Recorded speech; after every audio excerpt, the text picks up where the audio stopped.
Uganda Radio Podcast egguse era tukomyewo buto mu katabo kaffe kano aka Nkyalira Walumbe Ettanda. Nsooka okwebaza mwenna abawuliriza n'obubaka bwe mumpeereza mbusiima nnyo. Twongere okugenda mu maaso nga tuwuliriza.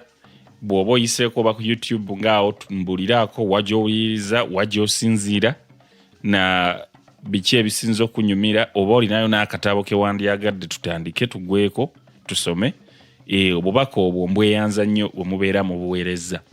Kakati sijja balwisaayo nnyo, olwaleero twakomyewo wano eno nga twatutunulira omutwe guno ogw'ekkumi ogugamba nti ekiro eky'entiisa. Jjukira nti luli eri twali tutunuulidde engeri gye baasobola okutolokamu okuva mu lutabaalo olwali awo ku lubalama lw'ennyanja ne bamaliriza nga kongooli bamuziise na ku nnyanja, oba okukuba ku zziiko oba kubeera kukola kutya simanyi, gw'onombuulira. Naye kati katuyingira ate ekitundu kino ekigamba ekiro eky'entiisa, tulabe ate ebiddirira mu katabo kaffe kano Nkyalira Walumbe Ettanda akatuwandiikibwa JS Kaddu.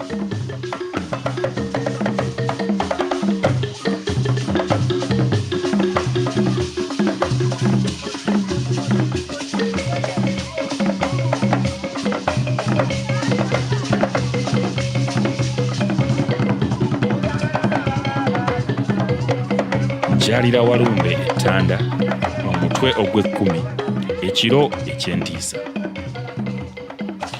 Twaseeyeeya ddala ennaku nga 6 mulambirira mu bwengula, era nga buli lukya bikalu bitaaka. Mu kiseera ekyo ebiwundu byaffe byali bigenda biwonaawona, era olwo nga tutandise n'okukwata enkasi. Newankubadde ebiseera ebimu empewo ey'amaanyi yajjanga n'etutwala akasiribaggo, naye mu kutwalira wamu obudde, ebiseera ebyasinganga obungi nga buba bulungi nnyo era nga buteefu ddala, okuggyako obutiti ekiro obwajjulanga okututta.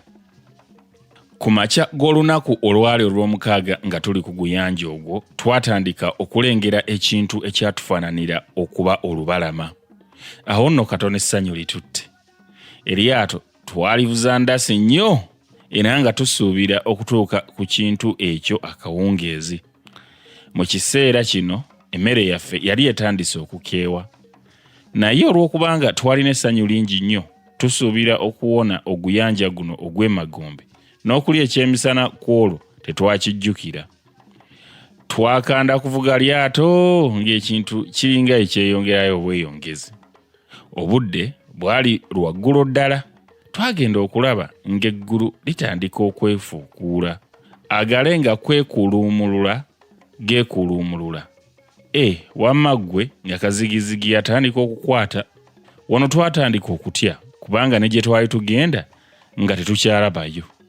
Bwe natunula ku munnange ne ndaba nga yenna ajjudde okutya, newankubadde ye teyateranga kulaga mangu bw'atyo. Waayitawo akabanga katono, enkuba ey'amaanyi ennyo n'etandika okufukumuka nga gye baalagira olw'empaka.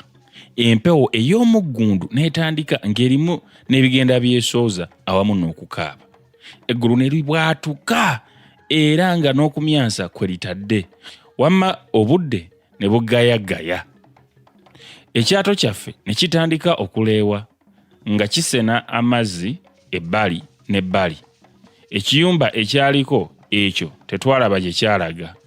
Agayengo aganene ennyo ne gakuba akaato kaffe kumpi kukayuzaamu. Twalaba guli gutyo era nga ffenna tuli kumpi okusaanawo ne tutandika okusenerera amazzi nga tuyiwa ebbali. Twagenda okuwulira nga n'obuziina bwe twali twambadde awamu n'enviira zaffe nga empewo eyagala kubitwala. Naffe bennyini empewo yali esobolera ddala okutukasuka mu nnyanja. Twalaba obudde bukulaakulanye butyo era nga n'essuubi ery'okuddayo okuba abalamu lituweddemu, wabula nga tulinda kufa ne tufuna emiguwa egyali mu lyato omwo egyalangibwa n'enkusakusa z'emituba ne twesibira ku gawagi aganene agaali gawaniridde ekiyumba. Olwo buli omu n'atandika okusaba Katonda we, oba kisoboka amuwonye amatigga ago ke twalimu. Sikulimba munnange, eryaato lyaffe ebiseera ebimu nga liringa eririko ebiwaawaatiro anti nga luddukirako ne mu bbanga. Nga tuli mu kubonaabona okufaanana kutyo, twagenda okulaba ng'obudde butandika okutangaalatangaalamu naye gw'omuyaga nga tegusalako. Obudde nga buli kumpi okukya, empewo n'eryoka yeetikka eryaato lyaffe lyonna n'egenda erikuba ku lwazi lyonna ne lisesebbuka.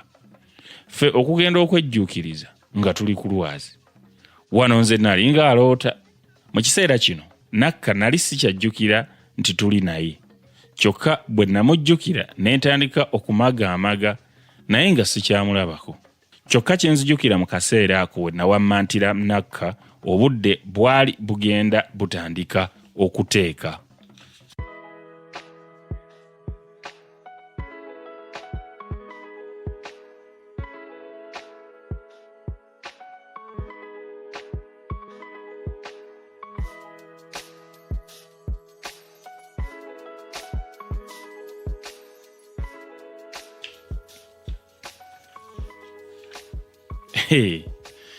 Ogwo nno gwebadde omutwe gwaffe ogw'ekkumi.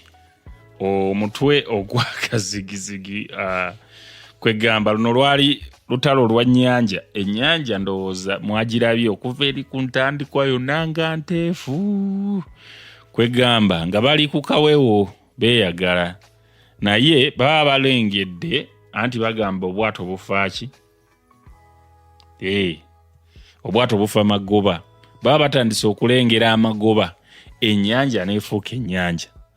Era omuwandiisi atulese awo nga nakka tetukola ki? Tetumulabako. Ndowooza tunaamanya ate biki ebyaddirira era ebyatuuka ku nakka awo mu mutwe ogugenda okuddako ogw'e11 ogugamba nti ekizinga amakula n'amajjankunene gaakwo. Mwebale nnyo okuwuliriza Luganda Radio Podcast ate tulabagana omulundi omulala mu mutwe ogwo ogw'e11. Mubeere bulungi akuume.